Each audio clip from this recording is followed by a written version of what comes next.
Hi, my name is Dan Nelson. I'm an artist. I live in Raleigh, North Carolina, and I've been an artist for about 50 years. I'm not 104 years old, but when I was a little kid, my dad was a very good hobby artist, and I remember sitting down with him and asking him to paint this, paint that, draw this, draw that. So by the time I got to kindergarten, I already thought I was an artist. What a messed up kid, but it's been a good journey. I want to talk to you mostly about how to do the human figure, but before I get to how to draw the human figure, I need to talk to you about how to draw. I know that's a little insulting to some of you because you already know how to draw, but bear with me just for a minute. If you already know how to do this, I'll at least give you some reasons for some ways to teach it to other people. It has to do with how to hold the pencil and how to hold the plane on which you are drawing. Most of us, in America at least, grew up going to school, holding our pencil like this, and drawing on a desk. Do you remember that position? We were first grade, right? The desk comes about up to your chin, and you start drawing like this. You remember that, don't you? I hope you do. And then those of us who had the artistic bug, well, it was a very easy transfer to move from drawing ABC to drawing. But there are a lot of problems with drawing in this position. I hope you're figuring them out just by looking at the awkwardness of it.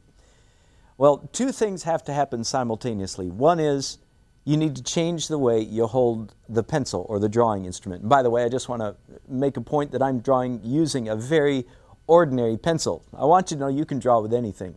It's wonderful to go out and buy all the latest, greatest, and I have all the latest, greatest, but you don't have to wait to be an artist until you have all the equipment. Okay, just start drawing. Draw it today. Draw now. Are you drawing? I want to see you drawing this while I'm doing it. Are you ready?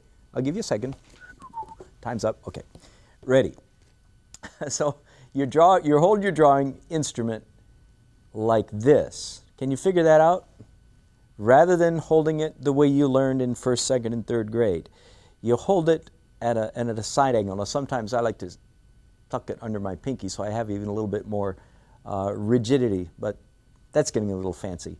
You can just hold it like this. Now, the reason you want to hold your drawing utensil this way, and I remember my professors in college trying to get all of us students to do this, I don't remember them ever explaining why. So I hope to tell you why better than I was told. The reason is when you hold a pencil in the traditional penmanship, first, second, third grade manner, your fingers are doing a lot of the work. Your fingers move, and it's great for control, it's great for small work, but it's bad for being an artist. Here's why. When you switch your pencil around now and hold it this way, you've eliminated your fingers. And you might say, well, what good is that? Well, here's what's good is that. When you hold it this way, you absolutely must begin to draw using your entire arm. Get it? This way, fingers, this way, arm. And I'm going to tell you that the part of your brain that controls your arm is a better artist than the part of your brain that controls your fingers. So if you want to be a better artist, you can do it now. 20 seconds, you're better than you used to be because you're no longer drawing with this part of your brain, you're drawing with this part of your brain. Does that make sense?